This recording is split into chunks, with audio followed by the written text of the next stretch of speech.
Hello, everybody. Welcome back to the Broto Fantasy Football Podcast. I'm your host for the day, Michael. Tim is out today because, unfortunately, his wife and toddlers are a little bit under the weather at the moment. People with kids, I'm sure you know how that feels. So, unfortunately, there is no Tim today, but it is not just me. We are with the Dynasty Don, Matt, who I will be introducing shortly. But since Matt is on the podcast today, we have a little bit of a special episode after the we're obviously going to start with news and notes as we always do, and then once we switch over to the Patreon segment, we are going to have the rankings review and the mailbag as always, but we're also going to have a dynasty and redraft look at some hot guys in the Twitterverse and in the fantasy football world at the moment. So you're going to get a dynasty outlook from Matt and a redraft outlook from me, and of course we're going to go back and forth a little bit as well. If you are listening, appreciate you listening. The second half of the episode, patreon.com/Broto Fantasy. Please come and support the show. $3 a month, as little as $3 a month, and you can get the rest of the episode. That's what keeps the lights on. That's what keeps the app operating. True matchup rank is now on the app.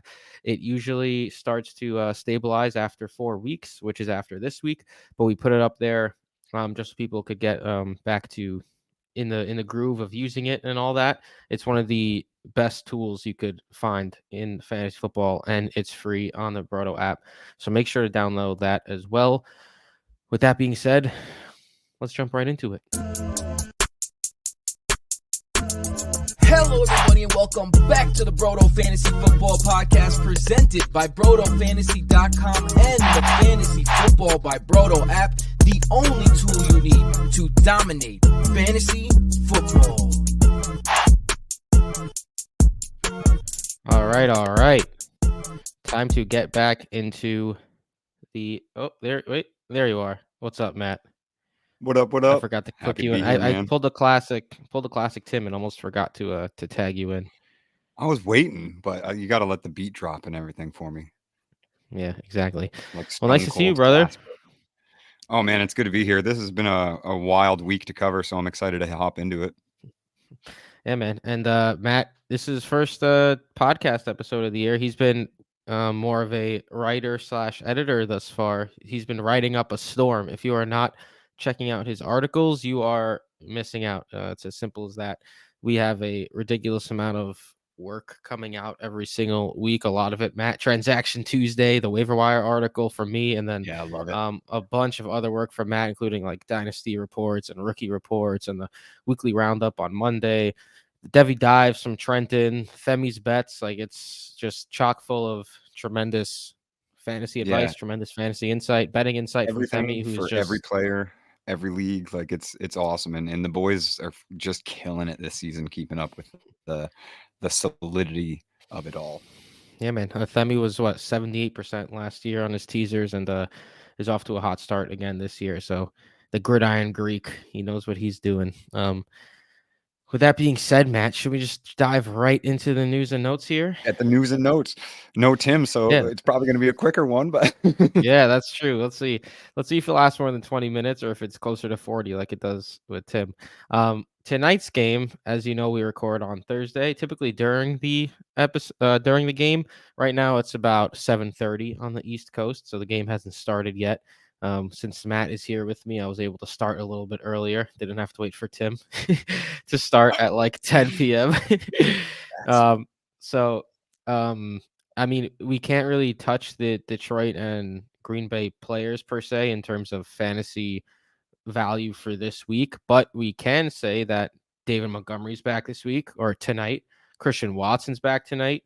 Aaron Jones is back tonight. A lot of big changes in those offenses when those guys are active. Starting with Christian Watson, who has not played for 3 weeks. Apparently he's going to be on a bit of a snap count, but we know that dude is just a baller, big play threat. What's your outlook on Christian Watson going forward here? Yeah, it's going to be kind of one of those situations where I've been monitoring the usage of that wide receiver room very closely, specifically with, the dynasty superflex kind of thing in mind as well, watching Jordan Love and who he's progressing to the most. I want to see Christian Watson increase that snap share, get a full usage, and kind of like see it first before I'm going to insert him into that, right? Because you can't really play him on a Thursday, so insert him into that lineup, and probably next week as well. Like it's going to be really hard for me to start him in his first couple weeks back, especially considering like Romeo Dubs has had a lot of utility. Jaden Reed has been there. Dontavian Wicks has kind of made a name for himself as well. So it's Yep. a crowded room, and then Luke Musgrave, also rookie tight end, who is putting up like historically very impressive numbers. Yeah, Luke Musgrave has been balling. Let's see how much that has to do with no Watson and Jones. I'm very curious to see how he gets involved in tonight's game as well. Outside of Christian Watson, Aaron Jones obviously returns. AJ Dillon has been basically Joshua Kelly Yeah. in Aaron Jones' absence, just doing absolutely nothing. So, I mean, I'm happily putting Aaron Jones back in my lineups. And then David Montgomery returning. I mean, it was supposed to be a multi-week injury type of thing. Apparently he's good to go. If he's playing on a short week, like I'm not going to question the coaching staff. Let's see. I'm very curious to see if there will be any changes from Gibbs and Montgomery from the last time we saw them together. Because the last couple times we saw them together, it was David Montgomery's backfield really, with Yeah. Gibbs switching, spelling him and switching in a little bit.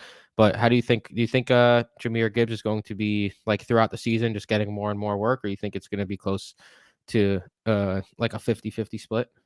I do think that it's going to just be a continuous increase in opportunity share for Jahmyr Gibbs, but I also think that's going to, a lot of it's going to be passing work, and that's kind of why we see him as such a high upside PPR play, and why he was such a strong rookie grab and Mhm. strong dynasty asset. With that said, I definitely think that there's going to be some issues with Jahmyr Gibbs reaching the rushing volume that we kind of have seen historically from running backs that are drafted that high. Yeah. Jimmy G, Jimmy GQ, who's just been peppering Devontae Adams and Jacoby Myers with targets. Concussion, or is in the concussion protocol. Officially limited in Thursday's practice. It's a good sign in terms of being ready for Sunday. If he plays, you gotta just expect typical Jimmy G, right? If he doesn't and Brian Hoyer comes in, how much are we downgrading Adams and Jacoby Myers? I'd say a lot, and I mean, we've seen that team still operate at a pretty high, rushing pace. Obviously, just being behind is peppering Devontae and Jacoby once again, as you said. So I think Brian Hoyer coming in, like it might be more of a one wide receiver funnel rather than two. You can still expect Devontae to get his, but obviously on a much lower depth of target and a much lower value of target at that. So and it's worth noting that Jimmy did play like 100% of the snaps. He played the entire game and then was evaluated afterwards and wasn't even allowed to speak to media. So Jeez. that's kind of, that's where you get like, that's not great. Yeah, Right. So yeah, that's pretty definitely something to monitor. classic NFL. Yeah, and definitely something to monitor to like if he can even clear that protocol, because it was such a late designation as well. True. Gerald Everett did not practice on Thursday, but that was due to an illness, so he'll likely play. But if he doesn't, the Raiders defense has been giving up double-digit points on average so far this year to opposing tight ends. Donald Parham is a red zone machine, apparently. How would you feel about Parham if Everett ends up missing this game? High upside tight end streamer for sure. And I mean, he seemingly kind of is earning that title already with just the insane amount of red zone work he's been getting. Yeah, I feel that. Logan Thomas, after missing last week, being limited Wednesday, full today on Thursday's practice. So he's back from his concussion. He was off to a pretty hot start to the season, especially for the tight end landscape. Against the Eagles this week, there is some definite appeal here, I think, as a streaming option. It's still Logan Thomas. You have Yeah, any yeah, exactly. I mean, Well, I wouldn't be like the excited to most, start Logan I think, Thomas, but interesting thing about Logan Thomas, even missing a game, was the fact that Cole Turner, who has been, nothing shy of essentially a meaningless asset, led the team in targets last week when they were getting absolutely smashed on by the Bills and having to pass at a frenetic pace. So I think that's very interesting. A Sam Howell that has to attempt over 35 passes is looking at a lot lower depth of target. And I do think that that can benefit Logan Thomas in the long run. Like he yeah, can I be a will. sneaky rest of season, guy that you add as a streamer accidentally and then just end up plug and playing for the 8 points per game that he's given you. Yeah, I will say this. I'm in a 14 team league where I had had not drafted a high tight end. I had like Cole Kmet, Jawan Johnson, both not working out, and I picked up Logan Thomas. I'm starting him this week. So when it comes to guys like that, Jawan Johnson has been a huge letdown for me. I thought he was going to be a lot better Yeah, me too, um, man. this year, I but thought that Saints offense was even in 3 games. I still thought it would be better than it is now yeah. and Brees regressing. Hall, Brees Hall upgraded to full for Thursday's practice. We played almost half the snaps last week. It Love looks to like see it. it looks like he's gearing up again. Just uh, more and more touches. I'd As love to expected. see him, yeah, but I'd love to see him more involved in the passing game. Likely a negative game script against the Chiefs. Do you have a look? Brees Hall has been very, very underwhelming outside of Week 1. Do you think this offense, like if Trevor Simeon takes over, or who knows, Zach Wilson somehow starts playing better. But do you see a path where Brees Hall returns back to that, top 10 upside rather than the middling RB2 flex play that he's been since Zach Wilson took over? Yeah, and I do, and part of the big reason that is like you look at what he does on such a small amount of touches. It was his calling card last season that pushed him up to that RB2 overall in Dynasty because nobody was ever going to surpass Bijan. But I absolutely, and I always felt even with a pitch count that Brees Hall was still like hard to bench in any league for that matter. Like Yeah, what he can do on a limited touch count and on a bad offense has always been same with Iowa State. So he's always been highly true. valuable on bad offenses, and that's again kind of his calling card is just big plays. And no, he doesn't have the 92-yard breakaway speed, and it might be even reduced now. You certainly saw it in Week 1 where he couldn't quite break away for that long touchdown, but it was still a 65-yard gain or what have you. Yeah. It might that I think it might was be a like little bit reduced. 75 plus, but yeah. Yeah, and the scoring ceiling obviously is going to be capped with whoever they have at quarterback that isn't named Aaron Rodgers. But absolutely, man, I definitely think that Brees Hall can still be at minimum ceiling of like a low end RB1. Yeah. In San Francisco, we got a little bit of a swap from last week. Brandon Ayuk practiced on Thursday, shed the non-contact jersey, so he's looking very, very, very good to play this Sunday. Meanwhile, Debo Samuel, ribs and knee, did not practice on Thursday. Shanahan said he was day to day. Obviously, we saw him get banged up in that Giants game. He did return, but not practicing on Thursday is obviously a big deal. How high are you willing to rank uh, Brandon Ayuk heading into Week 4 against the Cardinals if Debo is unable to go? Wide a wide receiver 1, like wide receiver 12, Yeah, 13. Yeah, and I mean, if they both go, I would have Ayuk comfortably ahead, and yeah, maybe just 2 spots positionally, but like in overall rankings as well. Like as long as they're on the field together, it's going to be the Brandon Ayuk for me. I think it's really starting to show, and did start to show for the last 6 games of last season as well. yeah. Devontae Smith didn't practice today, but again, that was also an illness, similar to someone else that we mentioned had an illness. I'm already blanking on the Gerald illnesses Everett. here. Gerald Everett. Yeah, there you go. There's the memory, the encyclopedia. But obviously, he should be good to go Sunday as long as he's in some crazy illness. This is a big loss for the Green Bay Packers. Again, they play tonight, but David Bakhtiari placed on injured reserve. He's not going to be there for the next 4 games. He's been getting injured over I and was over yeah, the last several years. it's But rough. yeah, I mean, there's not much else to say besides that. I mean, it's rough. Obviously, it doesn't help losing an offensive lineman, but the Packers have had to learn to play without him over the last several years. Anyways, Anyway, yeah.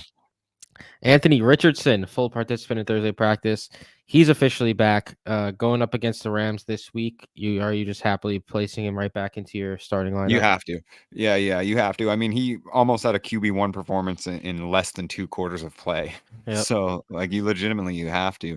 And on that note, for those that, didn't pick up the Dynasty Market Report this week, like, Gardner Minshew is somebody that must be rostered in Superflex leagues. And no, it's not something that you would hope on any player, but we've already seen the type of damage that Anthony Richardson is willing to take to be able to supplement his lack of passing with incredible rushing ability, right? He's willing to Yeah. put his body on the line for those yards. And Gardner Minshew is a must-own player in Superflex leagues. Yeah, because he's also just pretty good. He's a pretty Yeah, good like he'll quarterback. put up fine numbers Yeah. exactly. Like I yeah. wish the Jets had Gardner Minshew. I, If Jameis only. Winston, like Mike White could have Uh, kept, right? yeah, man. First pass attempt, 69-yard touchdown. Nice. Don't get me started. Saquon Barkley, this is a very, very interesting one. Limited participant in Thursday's practice. The issue with the Giants and with Saquon Barkley is that they play Monday night against Seattle. So It's there are going to be some very tough decisions made surrounding Saquon Barkley. We know it was a high ankle sprain. We know so far he only missed this 1 week in week 3.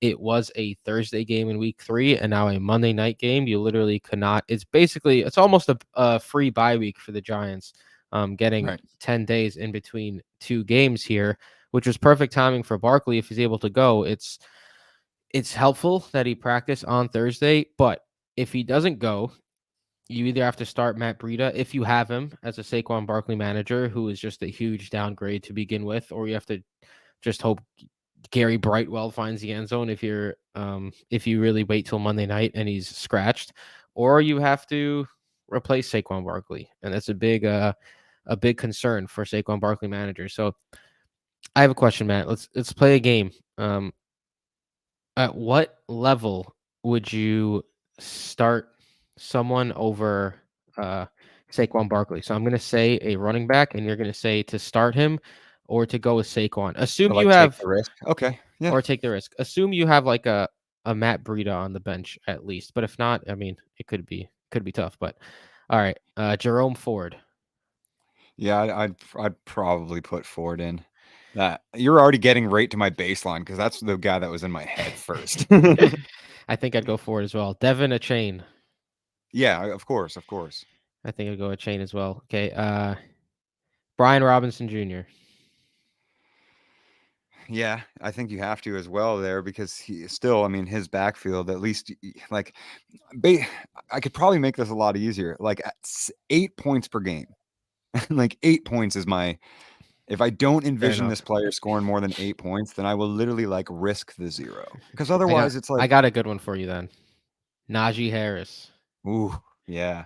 Uh It's tough because he has a good matchup against Houston. You can't really get a better matchup than Houston. He sucked in the matchup against Las Vegas again, but it's I'm tough, probably man. going That's a Saquon there. Like that's yeah. yeah. So I guess that's the cutoff. That like flex territory, low ceiling type of guy. Watch Najee Harris is gonna go off Well, this that's week kind of now. I guess that's kind of the game theory behind it too is like plug in one of those waiver wire available running backs into that RB2 spot, hold Saquon in that flex, and then you can make a late game pivot if you don't have any better news by the Sunday night slate or the Sunday afternoon slate rather, depending on what coast you're on. And alternatively, like he may play, or you can, make that Matt Breida, Gary Brightwell swap last minute. But that's kind of what I would rather just sit Saquon in my flex until I have all the information into like that second slate of Sunday games. Yeah, it's gonna be definitely someone to monitor as the Sunday games approach. Austin Eckler, another star running back, um, practice on Thursday again. Or Good, well, because Josh finally. Kelly's buns. Yeah, but the issue here, I think, an issue here is that the Chargers have a Week 5 bye. Yep. They could try to play it safe with Eckler. On the other hand, they are the Chargers. They do just tend to lose every game they play for the most part. Um, Not against, but like they try to lose No. as much as they can. That going for it at their own 25 against Minnesota did not get it. That was I think everyone in the world was like, Brandon "Yo, Staley's like the analytics guy. yeah, man," Like and he like, "Yo, was supposedly. yeah," and I'm all for going for it on fourth downs and all that, but you're up by 4 with 2 minutes left of your own 25. Like, what are you doing? And they gave it Almost to as bad Josh as Kelly, right? Like, almost as bad as Josh McDaniels thinking that an 8-point possession or 8 points is a 2 possession game. yeah, word. That dude, yeah, don't get me started with that Josh McDaniels call for the field goal. I was laying in bed with my girlfriend and I was like, "Yo, what the fuck is this guy doing?" And she was like, "Why are you so mad?" And I explained the whole situation to her. She was like, "That can't be right." I was like, "Yes, Yeah. it's right. This guy's kicking a field goal when hoping to get the ball back to go score another touchdown because another field goal doesn't mean shit with like a minute and no timeouts." She's Well, like, "That's with the amount of timeouts, the 3 stoppages with 0 clock would have left him 12 seconds. yeah." It was just absolutely absurd call. Like, I would have, if I owned the team, I would have fired him. Like, you clearly have no idea what you're doing in terms of time management. But anywho, you obviously play Austin Eckler if he plays. Yeah, Joshua Kelly if Eckler's out, or Saquon Barkley. Gotta go Barkley. Saquon. Yeah. Yeah. Joshua Kelly has been horrendous. That's a bad miss by me. I thought he'd be at least semi decent. He's getting the touches, but the guy just sucks. Yeah. Bryce Young, Frank Reich said Bryce Young is trending towards playing in week 4 against the Vikings, a tremendous matchup for the rookie quarterback to try to put together his best game of the season. He struggled a bit in the early going, and Andrew Dalton went wild last week, over 300 Andrew. yards, 2 touchdowns. Yep, Andrew Dalton to Adam Thielen, who had a huge game. I am of the belief that Adam Thielen, like I prefer Andrew Dalton in for Adam Yeah. Thielen. But if Bryce Young returns, I'll probably knock Adam Thielen down from like a low end wide receiver 2 to like a low end wide receiver 3. Like, I think it's Bryce Young has not shown the ability to really, like, I don't know, command an offense yet. So No, we'll and see how I that goes. absolutely, and there was a lot of positives to say about Bryce from like an overall film and analytic perspective. Like even looking at his first 2 games, although obviously the success and statistical prowess wasn't necessarily there, there were a lot of positives to go to. And then you see Dalton walk into the exact same offense and just like destroy inside of it, and you go, "Oh, this might be a little more on Bryce Young than I thought." Yeah, and it has to hurt. I know it's very, very early in the season, but it has to hurt seeing if you're a Panthers fan or Frank Reich, seeing what CJ Stroud has been able Stroud to is do doing. in the And in the D'Amico ongoing. Ryan's offense too, like one that's not necessarily as quarterback friendly as a Frank Reich one as well, or so we Yeah, thought. Like, yeah, yeah, but I mean, CJ Stroud is balling. Let's see if Bryce Young, now that he's in line to return, if he could get going here. Justice Hill practiced on Thursday. He missed week 3's game. If he does play, which it seems like it, you have to assume he gets his normal allotment, 40 to 50% of touches. But I'm not excited about anything in the, like, any running back in this offense right now. Like the no. passing offense has been bad. Like Todd Monken was supposed to come in and make this offense thrive, and I feel like it's just been a struggle Yeah, nonstop he for the was entire supposed to be offense. like God descending upon Lamar Jackson, right? Yeah, Like what he did with Stenson Bennett and the Brock Bowers breakout, funneling that through Mark Andrews, and it just has not been what anybody expected. The NFL is a yeah, different game, my friend. yeah. Rashad Bateman and OBJ both did not practice on Thursday, so we could see a lot of Nelson Aguilar again in week Yeah. 4. I'm glad that you said that because it is a lot of Nelson. Like you're going to keep seeing a lot of Zay Flowers. That's every single game, no matter who's healthy. But Yeah. that's true, man. Nelson Aguilar actually has some flex appeal without Bateman and OBJ in that lineup. Absolutely. Jalen Waddle out of concussion protocol. He's on track to play. This isn't like when you return from a concussion, it's not something that slows you down. Just put Jalen Waddle back in your lineup. Simple as that. And then lastly, we'll touch on your New Orleans Saints here, Matt. Derek Carr. There's no timetable on a return right now from a sprained AC joint. Jameis Winston came in, and the Saints gave up a 17-0 lead to lose 18-17. A brutal loss. Like, giving up a 17-point lead in the fourth quarter, I believe it was, right? Like, they were up 17-zip entering a fourth quarter after losing your quarterback. Like, that already like sinks your team's esteem, and then to just end up blowing that game was just a huge loss for the Saints. And now they're gonna have to move forward with Jameis Winston. I know you believe in Jameis Winston as a I quarterback. do. So are you downgrading Olave, Thomas, or any of those guys in his return?